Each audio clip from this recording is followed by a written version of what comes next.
कि अब से वो समोसे का दाम 10 रुपए से बढ़ाकर 15 रुपए कर देगा, ताकि उसकी बचत थोड़ी जल्दी हो सके। अगले ही दिन से दाम बढ़ गए और धीरे धीरे कुछ ग्राहकों ने इस बदलाव को नोटिस करना शुरू किया। दुकान पर हल्की हल्की चर्चा होने लगी और तभी भीड़ में से एक ग्राहक थोड़ा हैरानी भरे लहजे में कहता है, अरे भाई, पहले 10 रुपए के थे, अब 15 रुपए क्यों? मोहन ने बिना किसी हिचक के ग्राहक की तरफ देखा। उसके चेहरे पर शांत लेकिन आत्मविश्वास भरी मुस्कान थी। वो सीधा खड़ा हुआ और ठहरकर स्पष्ट आवाज में ग्राहक को जवाब देता है, भैया जी, महंगाई बढ़ गई है, लेकिन स्वाद वही रहेगा। कुछ ग्राहक नाराज होकर चले गए, लेकिन कमाई थोड़ी बढ़ गई और यहीं से मोहन के मन में लालच जन्म लेने लगा। उसकी सोच धीरे धीरे बदलने लगी। अब वो सिर्फ मेहनत नहीं, ज्यादा कमाई के बारे में सोचने लगा। रात को जब वो सो रहा था तो नींद में भी उसी के ख्याल उसे परेशान कर रहे थे और तभी वो बड़बड़ाते हुए कहता है, अगर मैं सस्ता सामान इस्तेमाल करूं तो और ज्यादा बचत होगी। लेकिन ये फैसला उसकी सबसे बड़ी गलती साबित हुआ। सस्ता सामान, खराब होता स्वाद और धीरे धीरे कम होते ग्राहक, ये सब मिलकर उसकी चिंता को बढ़ाते जा रहे थे। दुकान पर अब पहले जैसी भीड़ नहीं रही।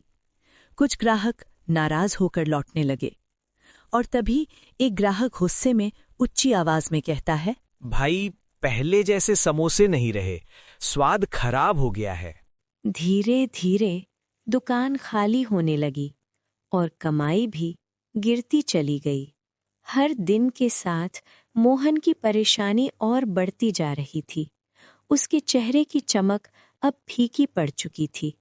वो चुपचाप बैठा दुकान को खाली होते देखता रहा और गहरी चिंता में डूबकर धीरे से कहता है, अब क्या होगा?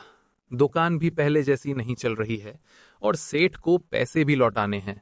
3 महीने पूरे होते ही एक सुबह जब मोहन अपनी दुकान पर समोसे बनाने की तैयारी कर रहा था, तभी अचानक सेठ वहां आ पहुंचे। सेठ के चेहरे पर सख्ती साफ दिखाई दे रही थी, जैसे वो आज बिना पैसे लिए जाने वाले नहीं थी। दुकान का माहौल एकदम से भारी हो गया। मोहन के हाथ हल्के से कांपने लगे और तभी सेठ तेज आवाज में गुस्से से कहते हैं, अरे मोहन, ला मेरे पूरे 50,000 रुपए, समय पूरा हो गया है। सेठ की आवाज सुनते ही मोहन के हाथ रुक गए। उसने धीरे धीरे आगे बढ़कर पैसे निकालने लगा और सेठ से कहा कि सेठ जी, मैंने बहुत कोशिश की, लेकिन मैं पूरे पैसे नहीं जोड़ पाया।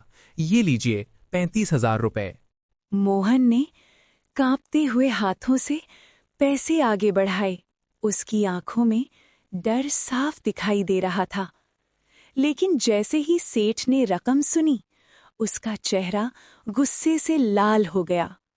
उसकी भौहें तन गईं और आवाज और भी भारी हो गई। वो एक कदम आगे बढ़ा और गुस्से में जोर से बोला, पागल हो गया है क्या? मुझे 50,000 रुपए चाहिए, 35,000 नहीं। मोहन घबराकर तुरंत अपनी बात रखने की कोशिश करने लगा। उसके हाथ कांप रहे थे, आंखों में डर और उम्मीद दोनों झलक रहे थे। धीरे धीरे वो सेठ की तरफ झुका और विनती भरे स्वर में कहा, सेठ जी, आप मुझे थोड़ा और समय दे दीजिए, मैं बाकी 15,000 रुपए भी चुका दूंगा। लेकिन सेठ अब मानने वाला नहीं था। उसके चेहरे पर सख्ती और गुस्सा साफ दिखाई दे रहे थे। उसकी आंखों में कोई नरमी नहीं बची थी। वो झुकते हुए नहीं, सीधे खड़ा रहा और तुरंत सुनियोजित और कठोर स्वर में फैसला सुनाया, अब सुन, जब तक मेरा पूरा पैसा नहीं मिलता, आज से तेरी दुकान का सारा मुनाफा मेरा होगा और मैं रोज आकर पैसा लूंगा। ये सुनते ही मोहन चिंता साफ झलकने लगी। उनकी आंखों में डर और असहायपन साफ दिखाई दे रहा था, लेकिन वे कुछ कर भी नहीं सकते थे।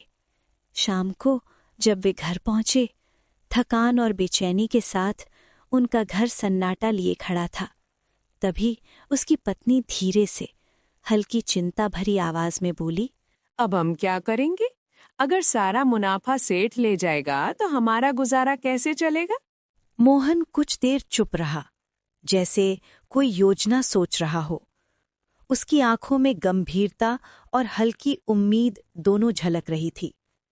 वो धीरे धीरे अपनी पत्नी की तरफ देखा और हल्की आवाज में धैर्य और आत्मविश्वास के साथ बोला, मैं देखता हूं, कोई ना कोई रास्ता जरूर निकलेगा। अगले दिन से सब वही होने लगा। मोहन पूरे दिन मेहनत करता, समोसे बनाता और बेचता रहा। शाम होते ही सेठ आकर पैसे ले जाता। एक शाम जब पूरे दिन की बिक्री खत्म हो गई और दुकान थोड़ी खाली थी, सेठ फिर से आया और गंभीर आवाज में कहा, चल मोहन, आज का पैसा निकाल। मोहन ने हाथ कांपते हुए पैसे निकाले। हर नोट को संभालते हुए ध्यान रखा कि कोई गलती न हो। फिर धीरे धीरे सेठ की तरफ बढ़ाते हुए वो बोला, ये लीजिए सेठ जी, आज 100 रुपए बचे हैं। सेठ ने पैसे गिनने शुरू किए। हर नोट को ध्यान से देखा। भौएं तनी हुई थीं, चेहरा सख्त और गंभीर था। कुछ पल तक सन्नाटा छा गया, जैसे हर चीज का फैसला वहीं तय हो रहा हो। फिर तेज और कठोर आवाज में सेठ बोला, सिर्फ 100 रुपए, बाकी कहाँ गए? मोहन ने थोड़ा डरते हुए लेकिन पूरी कोशिश के साथ सेठ को शांत करने की कोशिश की।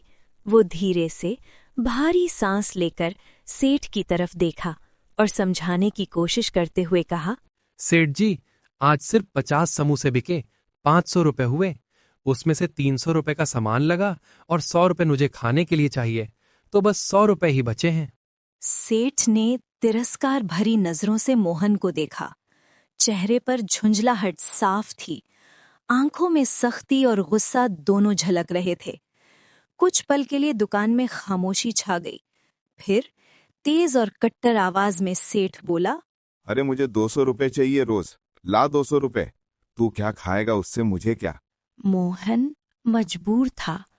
वो फिर से पैसे निकालकर सेठ को दे देता है, लेकिन सेठ ने अब एक नई शर्त रख दी, मैं रोज नहीं आऊंगा, तुमको खुद मेरे पास जाकर 200 रुपए हर दिन देने होंगे।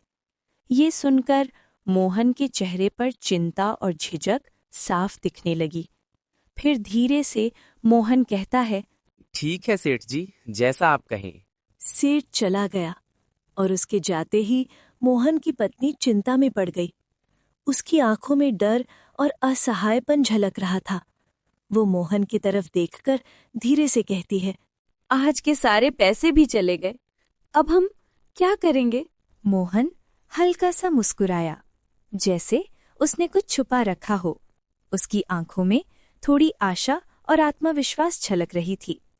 वो अपनी पत्नी की तरफ देखते हुए धीरे से बोला, मैंने सेठ को सच नहीं बताया। क्या मतलब? मोहन ने इधर उधर देखा, जैसे कोई सुन रहा हो। फिर धीरे से कम आवाज में बोला, आज 50 नहीं 100 समोसे बिके, 1000 रुपए की बिक्री हुई। 200 रुपए देने के बाद भी हमारे पास 800 रुपए बचे हैं। पत्नी के चेहरे पर तुरंत राहत झलकने लगी। उसकी आंखों में डर गायब हो गया और मुस्कान लौट आई। वो मोहन की तरफ देखकर खुश होकर बोली, अरे वाह, आपने तो बहुत अच्छा किया। मोहन ने अब एक और समझदारी का फैसला लिया। वो तय करता है कि अब फिर से अच्छे सामान से समोसे बनाएगा और दाम भी 10 रुपए कर देगा, ताकि ग्राहक वापस लौट आएं। अगले दिन मोहन दुकान पर तैयारी कर रहा था, खुशी और उम्मीद के साथ। तभी अचानक सेठ फिर आ गया। उसके चेहरे पर सख्ती और गंभीरता साफ झलक रही थी और तेज आवाज में सेठ कहता है, आज मैं यहीं बैठूंगा और देखूंगा कितने समोसे बिकते हैं। ये सुनते ही मोहन की पत्नी घबरा गई। उसकी आंखों में डर और चिंता झलक रही थी। लेकिन मोहन ने तुरंत एक चाल सोची।